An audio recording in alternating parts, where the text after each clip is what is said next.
एक गांव में एक किसान रहता था। एक बार उसे कहीं से बाज का अंडा मिला। उसने वह अंडा मुर्गी के अंडे के साथ रख दिया। मुर्गी उस अंडे को अन्य अंडों के साथ सेने लगी। कुछ दिनों में मुर्गी के अंडे से चूजे निकल आए और बाज के अंडे में से बाज का बच्चा चूजों के साथ पलने लगा। वह चूजों के साथ खाता पीता, खेलता, इधर उधर फुदकता बड़ा होने लगा। चूजों के साथ रहते हुए उसे कभी एहसास ही नहीं हुआ कि वह चूजा नहीं बल्कि बाज है।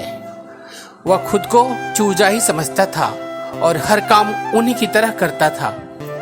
जब उड़ने की बारी आई तो अन्य चूजों की देखा देखी वह भी थोड़ी ही ऊंचाई तक उड़ा और फिर वापस जमीन पर आ गया। उसका भी ऊंचा उड़ने का मन करता था, लेकिन जब वह सबको थोड़ी ही ऊंचाई तक उड़ता देखता तो वह भी उतनी ही ऊंचाई तक उड़ता। ज्यादा ऊंचा उड़ने की वह कोशिश ही नहीं करता। एक दिन उसने ऊंचे आकाश में एक बाज को उड़ते हुए देखा। इतनी ऊंचाई पर उसने किसी पक्षी को पहली बार उड़ते हुए देखा था। उसे बड़ा अचरज हुआ।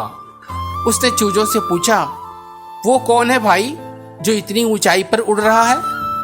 चूजे बोले, वो पक्षियों का राजा बाज है। वह आकाश में सबसे ज्यादा ऊंचाई पर उड़ता है। कोई दूसरा पक्षी उसकी बराबरी नहीं कर सकता। यदि मैं भी उसके जैसा उड़ना चाहूं तो? बाज के बच्चे ने पूछा। कैसी बातें करते हो? मत भूलो तुम एक चूजे हो।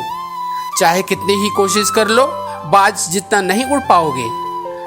इसलिए व्यर्थ में ऊंचा उड़ने के बारे में मत सोचो। जितना उड़ सकते हो उतने में ही खुश रहो। चूजे बोले। बाज ने यह बात मान ली और वह कभी ऊंचा उड़ने की कोशिश ही नहीं करता।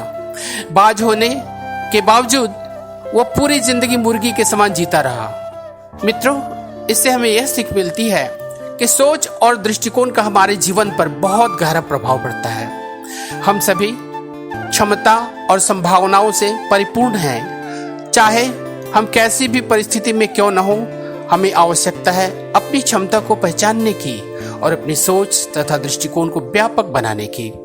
हम स्वयं को चूजे समझेंगे तो चूजे ही बने रहेंगे, बाज समझेंगे तो बाज बनेंगे।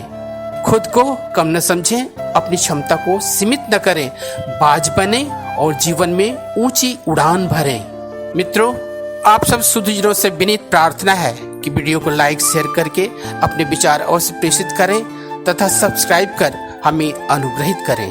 धन्यवाद।